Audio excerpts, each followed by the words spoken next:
जय जय श्री राधे श्याम। कैसे हैं आप लोग? विश्वास है बहुत ही कुशल मंगल होंगे और उतने ही कुशल मंगल ढंग से आपका दिन भी चल रहा होगा। एक समस्या आती है माइक को लेकर के, आप लोगों को आज नहीं तो कल यह समस्या परेशान करने ही वाली है। तो हमें समस्या परेशान करे इससे पहले ही हम उस समस्या का निराकरण कर लेते हैं। अक्सर आप जब नए नए दौर में रहते हैं, आपका शुरुआती दौर रहता है, तो आपको कुछ समस्याएं होती हैं माइक से रिलेटेड। कैसी समस्या? जैसे आप जब माइक पकड़ते हैं तो हाथ कंपने लगता है, ये आपने अक्सर देखा होगा। हाथ कँप रहा, पैर कँप रहा है, भीड़ देख करके आपके शब्द भूल गए हैं, पहला। दूसरा ये होता है आप लोगों को कि जैसे ही आप माइक में बोलना प्रारंभ किए तो आपका गला दर्द करने लगता है। वैसे तो आप लगातार 2-2, 3-3 घंटे बिना माइक के बोल लेते हैं, आपकी अच्छी खासी प्रैक्टिस है, लेकिन जब आप माइक लेकर बोलते हैं तो क्या होता है, आपका गला बैठने लगता है। आप 20 मिनट बाद ही थक जाते हैं और ऐसी थकान महसूस होती है कि लगता है भगवान अब हम आगे नहीं बोल पाएंगे। तो आइए इन्हीं सारी समस्याओं को समझने का प्रयास करते हैं और एक एक स्टेप समझेंगे और क्या किया जाए कि हमारा माइक वाला डर भी चला जाए, गला भी ना बैठे, धड़ाकेदार धूमधाम तरीके से हम कथा या प्रसंग, दृष्टांत, भजने, कोई भी चीज हो आसानी से कर पाए। आइए समझते हैं। तो आज के प्रसंग का नाम है माइक पर कैसे बोलें। आज हम इसी को समझेंगे और गहराइयों के साथ समझेंगे। जैसे मान लीजिए कोई व्यक्ति है, कौन है ये? कोई व्यक्ति है और यहां ये है माइक। कुछ ऐसे ढंग से माइक रहता है ना।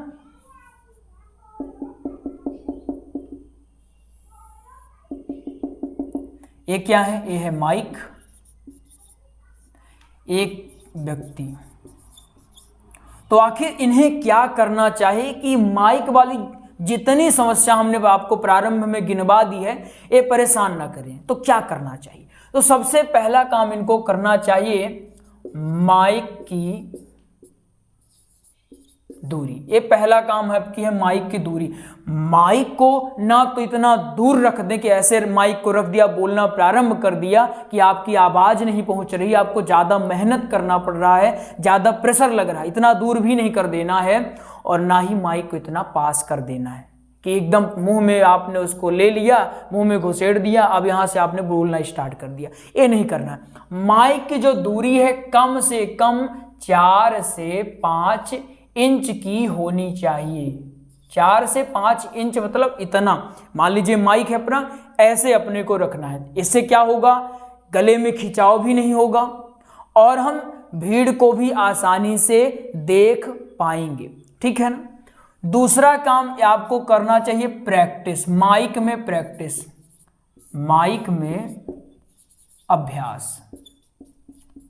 देखिए, आप जैसे मान लीजिए कोई परीक्षा की तैयारी करते हैं, परीक्षा की तैयारी से पहले आप बहुत सारे टेस्ट देते हैं, टेस्ट सीरीज ज्वाइन करते हैं ताकि आपकी प्रैक्टिस हो सके, आपका अच्छा खासा अभ्यास हो सके, आप 2-3 घंटे बैठने का अभ्यास हो जाए, उत्तर कैसे लिखना है इसका अभ्यास हो जाए, प्रश्न कैसे आ रहे हैं इसकी जानकारी हो जाए। ठीक है, ऐसे ही आपको भी करना है। भले ही आप राम कथा करने गए हैं, भागवत कथा करने गए हैं, शिव पुराण करने गए हैं, सत्संग करने कहीं गए हैं, कहीं भाषण देने गए हैं, घर में एक माइक अगर आप लोग रख लें, भले ही ऐसे ही माइक हो, लोकल कंपनी का ही हो, लेकिन अगर आप माइक रखे हैं और घंटे 2 घंटे आप प्रैक्टिस करते हैं तो फिर ये जो गला बैठने वाली समस्या है, कम से कम यह समस्या आपकी दूर हो जाएगी। क्या होगा, अगर आप माइक में, इंपॉर्टेंट चीज है, पहले से अभ्यास किए रहेंगे अगर,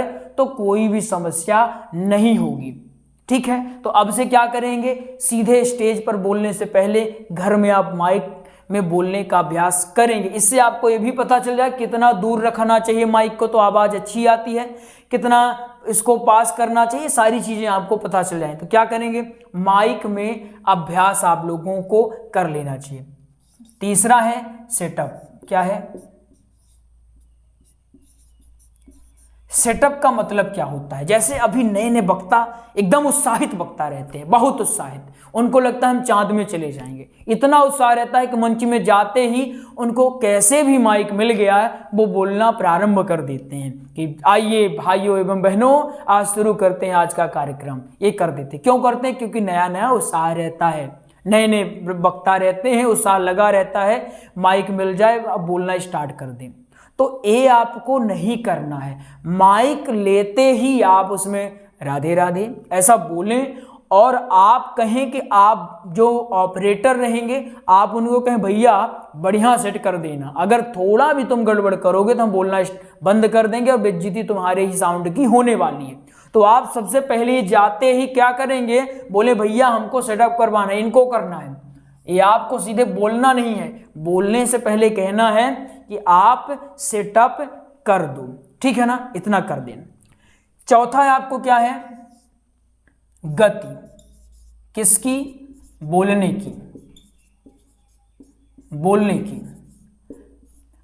एक गलती आप ना करेंगे, क्योंकि आपको लगभग कितने घंटे बोलना है, आपको 3 से 4 घंटे बोलना है। और अगर आप चिल्ला चिल्ला कर बोलेंगे, कोई भी प्रसंग आया आप उसमें चिल्लाने लगे, तो ऐसे में 3 से 4 घंटे बोलना असंभव वाली बात होती है। गला बैठना स्वाभाविक ही है, क्योंकि गला है, कोई मशीन थोड़ी है, मशीन भी होती है तो खराब हो जाती है, तो ये तो गला है, मानव का गला है, तो खराब होगा ही, बैठेगा ही, थकान महसूस होगी ही। तो आप चिल्लाएं ना, जो अपनी आवाज है उसकी गति जो है मेंटेन रखें, और ऐसा मेंटेन रखें कि आप अगले 3 से 4 घंटे बोल पाए उसी गति में। जैसे हम अभी बोल रहे हैं, अगर हम शुरू में आते ही खूब चिल्लाते हैं और लास्ट होते होते थक जाते और धीरे धीरे बोलने लगते हैं, तो आप लोगों का भी उत्साह कम हो जाता कि गुरुजी शुरू में तो बढ़िया हल्ला किए, अब आकर के क्या करने लगे। लेकिन हमें और क्लासें लेनी है, और बोलना है आपको, और पढ़ाना है, तो हम समझ रहे हैं कि किस गति में हम बोलेंगे कि जिससे हमारा गला भी ठीक रहे, आप लोगों तक हमारी बात भी पहुंच जाए। तो ना तो इतना जोर से बोल देना है आपको कि एकदम आपका गला बैठ जाए, और ना ही इतना धीरे बोलना है कि आपको ही ना समझ में आए कि आप क्या बोल रहे हैं। ठीक है, इतनी बात समझ में आ गई। ये 4 बातें अगर आप कर लेते हैं तो आपको माइक में बोलने का जो ये है कि हमारा गला बैठता है, ये चीजें नहीं होगी। एक चीज इसमें और ऐड कर लेंगे तो बहुत ही बेहतर होगा। इसको हम यही रखते हैं, गर्म पानी का गरारा। किसका? गर्म पानी का गरारा। जब भी आप कहीं प्रोग्राम करने जाएं तो प्रोग्राम से पहले और प्रोग्राम के बाद गर्म पानी का गरारा कर लें। गर्म पानी, चूंकि बैक्टीरिया मर जाते हैं, वो गर्म भी रहता है, तो हमारे अंदर भी जो बैक्टीरिया रहते हैं उनको भी समाप्त करता है। इसके साथ अगर आप नमक मिला लें तो वो और ज़्यादा बेहतर होता है। तो ये चीज़ आप कर सकते हैं। ये इसमें अगर इसको भी देखें तो 5वां हो गया। ये 5 चीज़ें आप कर लेंगे तो गला कम से कम नहीं बैठेगा। और अगर और भी समस्या हो रही है तो जैसे मुलेठी ले सकते हैं। गोलियों का सेवन तो बिल्कुल नहीं करना है। जो चीज़ें जैसे मुलेठी हो गई हैं, लौंग हो गया, इलायची हो गई, इसको ले सकते हैं। अगर कोई ये कहता है गोली ले लो भैया, गोली ले लोगे तुम्हारा गला बैठेगा नहीं, तो आप कहेंगे भैया तुम ही गोली रखो, हमारे गुरुजी ने सब बता दिया। आप स्वयं विचार करिए, अगर हमारी प्रैक्टिस अच्छी खासी है, बोल लेते हैं 3 से 4 घंटे और गला नहीं बैठता है, तो कहीं भी हमको बुलवा दें, कुछ भी समस्या नहीं होने वाली है।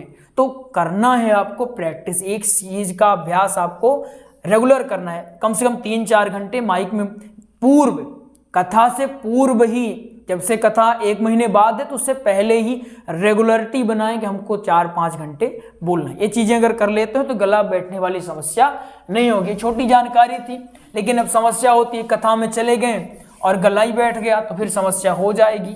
इसलिए अगर इसमें ध्यान दिए रहेंगे कि ये चीजें करके जानी है तो फिर समस्या नहीं होती है। आइए आपको जानकारी देते हैं, इसके बाद क्लास को करेंगे एंड। हमने भागवत जी का, किनका? भागवत जी का, श्री राम कथा का व सत्संग का हमने प्रॉपर नोट्स तैयार करवा दिया। क्या तैयार करवाया है? नोट्स। ये नोट्स आपको मिलेगा PDF फाइल में। कैसे मिलेगा? PDF फाइल में। ये समझिएगा, भागवत जी का नोट्स अगर आप कंप्यूटर टाइपिंग वाला लेंगे जो कि पूरी तरह से तैयार हो चुका है बहुत ही बेहतर शानदार तरीके से, तो वो 1389, और अगर आप हस्तलिखित लेंगे तो वो 489, ये हस्तलिखित है। ठीक है। श्री राम कथा का नोट्स आपको 1449 रुपये में मिल जाएगा। सत्संग का नोट्स आपको 441 रुपये में। इसको प्राप्त करने के लिए इस नंबर में कॉल कर लें। नंबर है 8269386376। इस नंबर में आप कॉल कर लें, आपको नोट्स की और जानकारी भी दे दी जाएगी और नोट्स भी उपलब्ध करवा दिया जाएगा। तो आइए मिलते हैं अगले प्रसंग में, तब तक के लिए जय जय श्री राधे श्याम।